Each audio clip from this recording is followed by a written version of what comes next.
పనిచేసే వ్యక్తి ఈరోజు భూమి మీద లేకపోతే జీరో. ఈరోజు శాంతి మేడం చూసి వాళ్ళ లైఫ్ స్టైల్ని చూసి మీరు కనువిప్పు కలగండి. కనువిప్పు ఇప్పటికైనా తీసుకోండి. లైఫ్ అనేది ఎంత చేంజెస్, అన్ని రకాల లైఫ్ అనేది మన కంట్రోల్లో ఉండదు. అతి చిన్న వయసులోనే ఎంత యాక్టివ్, ఎంత అద్భుతమైన వ్యక్తి అంటే నేను చెప్తాను. పాజిటివ్కి ఒక బ్రాండ్ అంబాసిడర్ అనుకునంటే శంకర్ సార్. అట్లాంటి వ్యక్తి ఈరోజు కోల్పోయినాం, కానీ ఆయన యొక్క లెగసీ క్రియేట్ అవుతుంది, లెగసీ మెయింటైన్ అవుతుంది. So that is the power of Vestige. So ఈరోజు శంకర్ సార్కి చాలా అద్భుతమైన లీడర్. ఆయన గురించి చెప్పాలనుకునంటే మాటలు రావు. ఈరోజు నల్గొండ, నేను ఎవరికైనా ఫస్ట్ ఫోన్ చేసేటోళ్ళు అనుకున్నాను, నల్గొండలో ఒక లీడర్కి ఫస్ట్ ఫోన్ చేసేటోడు. ఆ లీడర్ ఎవరు అనుకున్నంటే మనకు శంకర్ సార్.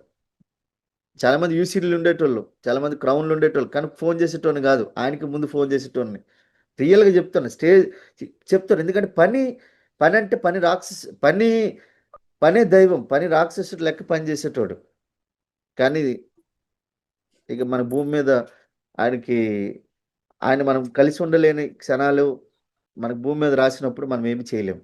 కానీ ఈరోజు ఆయన పిల్లలకి ఈరోజు సెక్యూరిటీ ఉంది, ఒక మంచి లైఫ్ స్టైల్ ఉంది, లెగసీ క్రియేట్ చేసి వెళ్ళిపోయినాడు సార్. చూడండి, ఒక టీం క్రియేట్ చేసి వెళ్ళిపోవడం వల్ల ఈరోజు వాళ్ళ పిల్లలు కూడా సేఫ్ అండ్ సెక్యూర్ జోన్లో ఉన్నారు. మరొకసారి అలాంటి లీడర్ని మనం స్మరించుకుంటూ, so thank you very much madam, Shanti madam. So మీకు ఉంది, నెగిటివ్ ఉంది, సో వెరీ ఫెంటాస్టిక్ మేడం.